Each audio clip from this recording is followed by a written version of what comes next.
सालेपुर कआपाड़ रास्ता पलटि मरणजंता। पूर्त विभाग एवं ठिकादार अवहेला जो रास्ता काम अधापंतरिया भाव पड़ रही जहां आरडीसी द्वारस्थ होती अंचलवासी। आरडीसी निर्देश पर एवं पूर्त विभाग चेता पशिछि। सालेपुर मुख्य बजार कुआपाड़ को संयोग कर 26 किलोमीटर व्यापी यह रास्तार अवस्था देखु। खालखमा सांग को विभिन्न स्थान में पानी जमी रही दृश्य। प्रत्येक दिन यह रास्ता दे जननी सुरक्षा 108 स्कूल कॉलेज छात्र छात्री आरंभ कर राजनेता प्रशासक सहित हजार हजार लोक भारीजान चलप्रचल होता है। रास्ता एभली विपदसंकुल हो पड़ी जे प्रत्येक दिन दुर्घटना मान घटी धनजीवन जाउछि, जहां नहीं साधारण असंतोष प्रकाश पाउछि। 2 वर्ष हेब राज्य सरकार पक्षर पूर्त विभाग दायित्व में 40 कोटी टंका व्ययबराद यह रास्तार नवीकरण काम संपुक्त ठिकादार को दि जाई काम आरंभ होता। मात्र स्थानीय प्रशासन दायित्वहीनता पूर्त विभाग स्थानता और ठिकादार खामख्याली मनोभाव जो रास्ता एवं मरणजंता पलटि जहां नहीं सालेपुरवासी निराश हो आरडीसी द्वारस्थ आज सालेपुर तहसिलदार सहित पूर्त कला जलसेचन बन विभाग और विद्युत विभाग वरिष्ठ अधिकारी माने मिलित तदंत करछथि।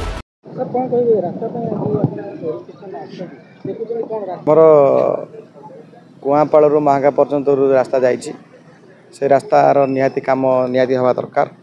वर्षा सीजन किसी मात्रा काम रही जाता। वर्षा सीजन ए सरला आम समस्त डिपार्टमेंट को जो मैंने इनवल्व अच्छा डाकिक आज भर कोऑर्डिनेशन जोटी कौन प्रोब्लेम अच्छी सर्ट आउट करने आम भर आम आलोचना करुचु एवं यथाशीघ्र ए प्रोब्लेम सर्ट आउट करा जाई रास्ता केमी उन्नति हम एवं शीघ्र करा यार सुगम लोक मैंने पाइबे कार्यपंथा ग्रहण करुँ। तो मुझे कहीपरि मुझे रिसेंटली एटिक आसी मो नजर को जब आसला मुझे कार्यपंथा ग्रहण करने एक्टिव मोड में काम आरंभ करी एडमिनिस्ट्रेशन दृष्टि आम सब कोऑपरेशन सहयोग कर मो पाखे किसी सेमती खबर ना कौन व्यवस्था करी। मोर परिचय हूँ प्रदीप्त कुमार जाना ये सालेपुर बासिंदा। आज्ञा एबाट दे यहाँ हूँ सालेपुर बालीचंद्रपुर रास्ता भाया कुआपाड़ एबाटे प्रत्येक दिन शह शह लोक विभिन्न काम कटक भुवनेश्वर केन्द्रापड़ा सालेपुर को आसुचंती। यहाँ गोटे माने आमर अति सालेपुरटा अति आवश्यक लोक मैंने जो मानकर अति नित्य दरकारी जिनस सब आने आसुचंती। रोगी आसुचंती जननी सुरक्षा गाड़ी जो डेलीवरी पेसेंट से आसुन जो रास्ता पड़ी से अत्यंत भाव दुर्घटनार शिकार होती। ये रास्ता किपरि मरामती हम आ प्रति लोक मानकर केमती सुविधा हम से आम कर्तृपक्ष निकट में आम अभियोग करुँ।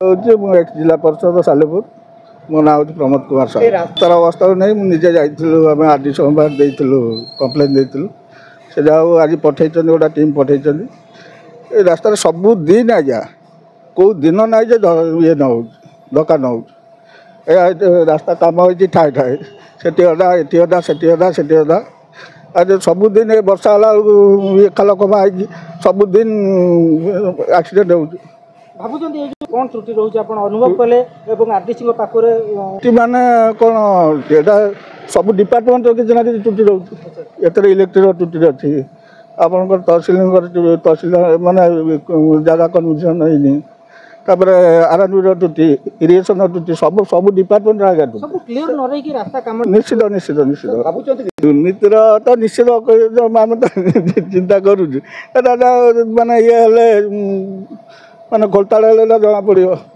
डिमांड हूँ रास्ता जिते शीघ्र रास्ता क्लीयर हो माने कन्वर्सेशन ये कि रास्ताटा जिते शीघ्र पार दरकार माने कौन भावुँ।